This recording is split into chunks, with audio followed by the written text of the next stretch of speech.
Dear students and parents, जैसा कि आपको पता है कि सैनिक स्कूल के जो फॉर्म है वो भरे जा रहे हैं और सैनिक स्कूल के फॉर्म भरते समय कुछ बच्चों को कुछ समस्याएं आ रही, जैसे कि वो नहीं समझ पा रहे हैं कि ओल्ड सैनिक स्कूल क्या है, न्यू सैनिक स्कूल क्या है और न्यू सैनिक स्कूल के अंदर 40% 60% रूट क्या है।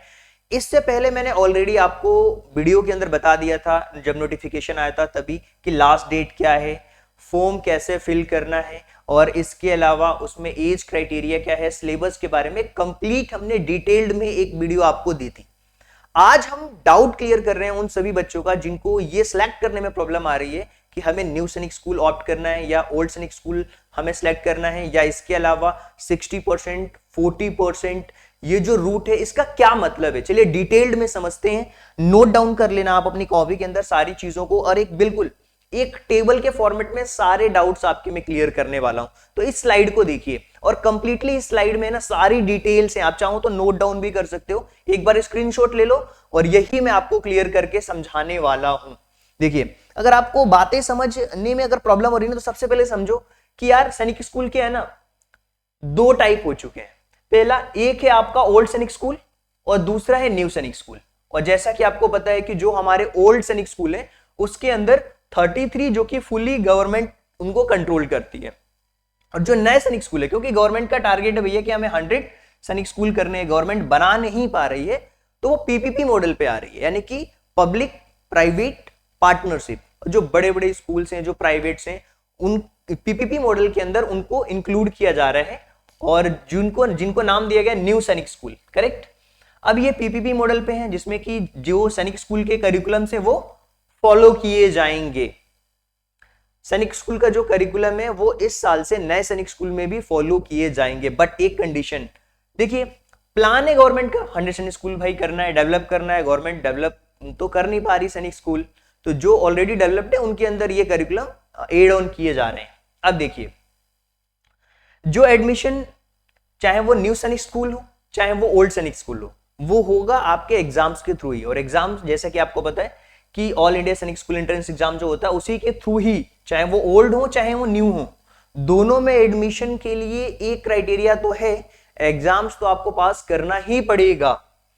अब देखिए जो सीट का डिस्ट्रीब्यूशन है वो कैसे होने वाला है। सीट का डिस्ट्रीब्यूशन होगा सबसे पहले अगर हम ओल्ड सैनिक स्कूल की बात करते हैं तो आप देखोगे कि 67% सीट रिजर्व्स होती हैं किनके लिए, जो होम स्टेट में बच्चे हैं। जैसे कि अगर आप यूपी से हैं तो यूपी में जो भी सैनिक स्कूल होगा तो उसमें 67% सीट रिजर्व होगी और 33% सीट रिजर्व होती है, ये ओल्ड सैनिक स्कूल की बात कर रहा हूं मैं, 33% सीट रिजर्व होती है जो अदर स्टेट से बच्चे हैं। जैसे कि मान लीजिए मैं यूपी में हूं और एमपी के रीवा में एडमिशन लेना चाहता हूं तो वहां पे क्या होगा, ये 33% सीट होंगी जो अदर स्टेट की होगी, बाकी 67% ओल्ड सैनिक स्कूल में, ये नियम है। अब देखिए अब जो नया सैनिक स्कूल जो डेवलप हुआ है उसके अंदर क्या चीजें, उसका सीट डिस्ट्रीब्यूशन किस तरीके से हो रहा है उसको समझिए ध्यान से। सबसे पहले तो दो कैटेगरीज में उसका एडमिशन हो रहा है। पहला हो रहा है 40% रूट, दूसरा है 60% रूट। अब देखिए इसको प्रैक्टिकली समझिए। जैसे कि मान लीजिए कि 10 सीटें हैं तो 10 में से जो 4 सीटें हैं, 10 में से जो 4 सीटें हैं वो आउटसाइड से जो बच्चे आ रहे हैं उनके लिए ये है 40%। Open for the student outside the school admission based on the all India merit. तो जो भी बच्चे मेरिट में आएंगे, ये जो एग्जाम्स क्लियर करेंगे, जो बच्चे मेरिट में आएंगे उन बच्चों के लिए 40% सीट है, यानी कि 40% रूट के थ्रू आ सकते हैं। दूसरा क्या है भैया, अब जो नए सैनिक स्कूल हैं उन्होंने क्या किया हुआ है, बोल रहे भाई हमारे पास से तो पहले स्टूडेंट्स पढ़ रहे थे ऑलरेडी 5th क्लास में, तो 5th क्लास में जो स्टूडेंट्स ऑलरेडी पढ़ रहे थे वो अगर उन्हीं उसी स्कूल में हैं तो उनके लिए उन्होंने 60% सीटें क्या कर दी हैं, रिजर्व कर दी हैं। यानी कि reserve for the students already studying in the same school, यानी कि अगर वो बच्चा उसी स्कूल में पढ़ रहा है ऑलरेडी 5th क्लास में तो 60% सीटें क्या हैं वो रिजर्व हो चुकी हैं, किसमें, न्यू सैनिक स्कूल के अंदर। चलिए अब रिजर्वेशन की पॉलिसीज को लेकर के भी काफी विवाद भी है लोगों में, क्योंकि इससे क्या हो रहा है, एंट्री बैरियर क्रिएट हो रहा है, नए बच्चों को मौका ही नहीं मिल पा रहा है भाई। देखिए जो ओल्ड सैनिक स्कूल है उसमें तो कोई प्रॉब्लम नहीं है, जो भी आपका डोमिसाइल बेस्ड रिजर्वेशन है, ST SC OBC defence quota जो लगता है वो आपका ऑलरेडी चल रहा है, किसमें, ओल्ड सैनिक स्कूल में, वो कितने हैं 33, आपको पता होना चाहिए। अब जो न्यू सैनिक स्कूल है भैया, इन्होंने बोला भैया कोई रिजर्वेशन नहीं, no domicile category based reservation, ना डोमिसाइल बेस्ड ना ही कैटेगरी बेस्ड, कोई रिजर्वेशन नहीं है। दो रूट है भाई, एक तो 40% रूट, दूसरा 60% रूट। 60% रूट में क्या है, ऑलरेडी उन्होंने 60% सीट्स रिजर्व कर दिया, हाँ लेकिन एग्जाम्स तो देना ही पड़ेगा। Reserve for the students already studying in the same school class 5th, so admission based on the all India, admission based on all India merit, जो 40% रूट है उसमें। अब देखिए रिजर्वेशन पॉलिसी न्यू सैनिक स्कूल में बिल्कुल खत्म कर दी गई है। अब आते हैं ऑप्शंस की, तो यहां पे 3 ऑप्शंस हैं आपके पास में। पहला कि भैया केवल ओल्ड सैनिक स्कूल में ही हम दें क्या, केवल ओल्ड सैनिक स्कूल को ही सिलेक्ट करें क्या? अगर करते हो तो एज यूजुअल जैसा चलता आ रहा था वो 33 में आपको फाइट करना है।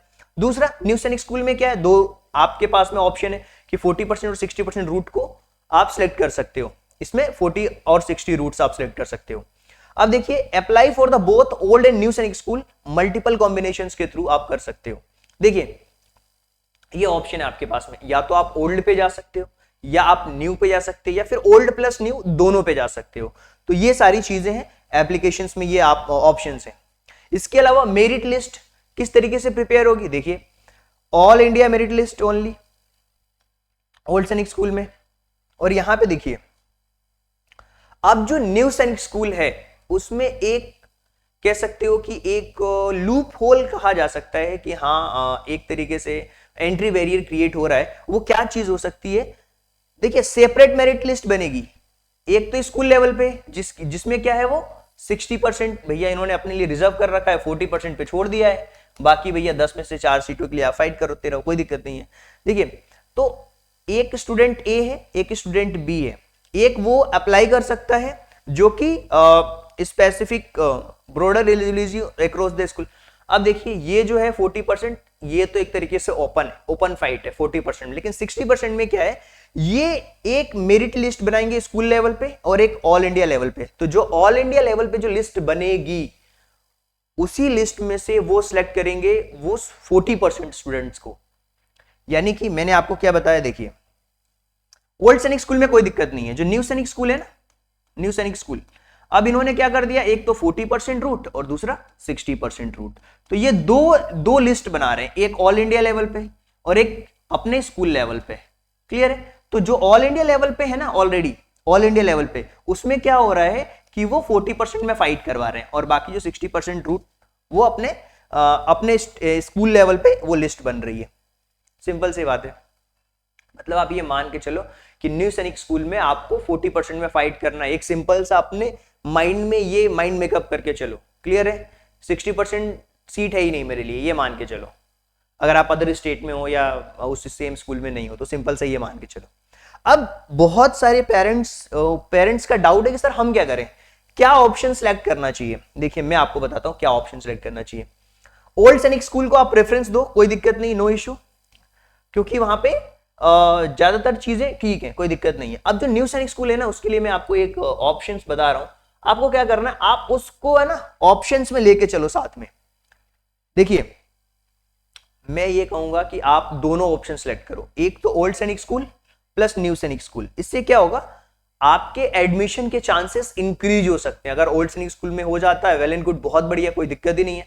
लेकिन अगर इन केस अगर वो चीज नहीं हो पाती है तो आपके पास कम से कम एटलीस्ट उस 40% में भी फाइट करने का चांस तो रहेगा। तो ऑप्शंस अपने लिए खुले रखिए, और आई होप कि जो मैंने आपको बताया, चाहे वो ओल्ड सैनिक स्कूल को लेकर के हो और न्यू सैनिक स्कूल को लेकर के जो चीजें हैं, जो पॉलिसीज हैं, वो आपको उसके बारे में कंप्लीट और डिटेल्ड आपको समझ आ चुकी होगी। अगर कोई डाउट लगता है आपको तो आप हमसे अपने डाउट्स क्लियर कर सकते हो, जो भी कंसल्टेशन है वो आप ले सकते हो, हमारी टीम आपके डाउट्स क्लियर कर देगी, और आप मेरे से भी डाउट्स क्लियर कर सकते हो। उम्मीद करता हूं कि बहुत सारे बच्चे अपने प्रिपरेशंस कर रहे होंगे। और देखिए एक बार मैं साइड हो जाता हूं ताकि आप स्क्रीनशॉट ले लो, इसको एक बार अच्छे से स्क्रीनशॉट ले लीजिए आप इस चीज का, ठीक है, और फिर चीजों को आप समझ सकते हो। ठीक है, स्क्रीनशॉट ले लो आप इस चीज का। क्लियर है? स्क्रीनशॉट ले लिया आपने, बहुत बढ़िया, समझ सकते हो आप।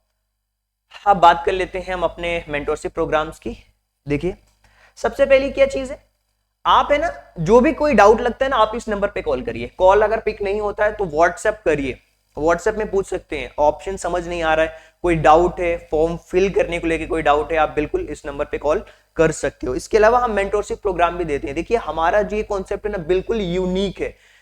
कोर्स प्रोवाइड कराना that is a different thing, course तो हम प्रोवाइड कराते हैं और ऑलमोस्ट मैं कहूंगा ना 99% जो हमारा कोर्स है 100% आप कह लो पूरा का पूरा कोर्स हमने कंप्लीट करा दिया है, चाहे वो 6th क्लास का हो, 9th क्लास का हो, सैनिक स्कूल का कंप्लीट करा दिया। ओके, और आपको करना क्या है, उस कोर्स को कंप्लीट करना है। लेकिन होता क्या है कि केवल अगर वीडियो देने से, नोट्स दे देने से अगर बच्चे का सिलेक्शन हो जाता तो मैं तो सारे बच्चों को फ्री में दे देता कि भाई जाओ ठीक है आपका सिलेक्शन हो जाएगा।